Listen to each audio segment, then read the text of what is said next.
Sean Zattel, BoxingVoice.com, here with Brian McIntyre, now definitely one of the best trainers in boxing. Brian, man, I want to start with Steve Nelson. This guy's now 4-0 with 4 knockouts, had a beautiful knockout tonight. How'd you feel about your fighter? Man, Steven did a damn good job, man.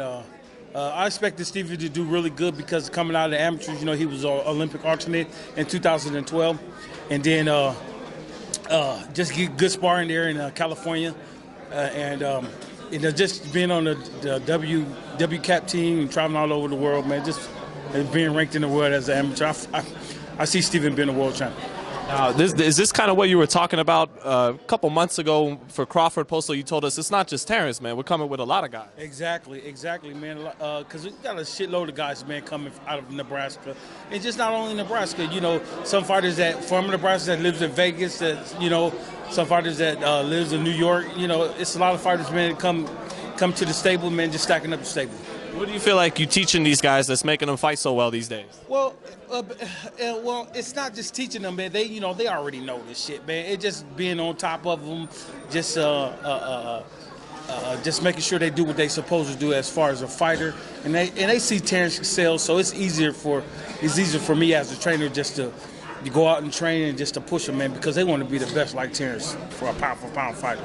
Is Steve Nelson your top prospect, or is there a few other names you'd want to throw our way? Well, we got Steve is a top prospect. You know, we got Kevin Ventura, we got fucking Kevin Ventura, we got Trevin Coleman, which is fighting tonight in St. Joseph, Missouri. We got Devlin Thompson, which lives here in Vegas, but he's out of Nebraska. I mean, we got a shitload of fucking fighters, man, that's coming along. I mean, you mentioned the amateur background. When you talk about your fighters, is Steve Nelson, Emmanuel Stewart, another great trader, always brought that up. Is that what makes a champion before? That's the key, man. That's the key. Amateur is the key, man.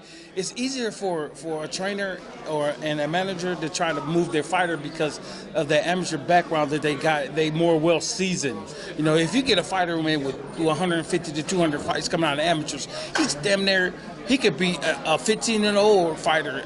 You know, just coming out of the amateurs, just with the experience that he has. You feel like guys got to go for the gold medal because it seems like they get that amateur experience, but they're not too worried about the Olympics. Well, I don't know, because I think because of the way the Olympics have been going with the scoring and all that, you know, guys see you know, that bread in front of them, and they're not really gaining anything out of the amateurs, so they go to these world tournaments and they get this bad decisions, so they're ready to go, man, because they see their friends, they see their stablemates is progressing along, getting nice, you know, living nice and doing, fighting on TV and making a living for themselves, so they're ready to go.